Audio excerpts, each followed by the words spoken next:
Praise the lord. ಪ್ರಿಯ ಸ್ನೇಹಿತರೆ, ಜ್ಞಾನೋಕ್ತಿಗಳ ಪುಸ್ತಕ 17ನೇ ಅಧ್ಯಾಯ 17ನೇ ವಚನ ಓದುವಾಗ, ಮಿತ್ರನ ಪ್ರೀತಿಯು ನಿರಂತರ, ಸಹೋದರನ ಜನ್ಮವು ಆಪತ್ತಿನಲ್ಲಿ ಸಾರ್ಥಕ ಎಂಬುದಾಗಿ ಪ್ರೇರೆ.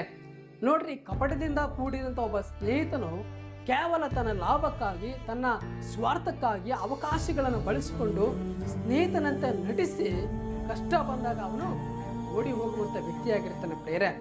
ಆದರೆ ನಿಜವಾದ ಸ್ನೇಹಿತನು ಹಾಗಲ್ಲ ಪ್ರೇರೆ.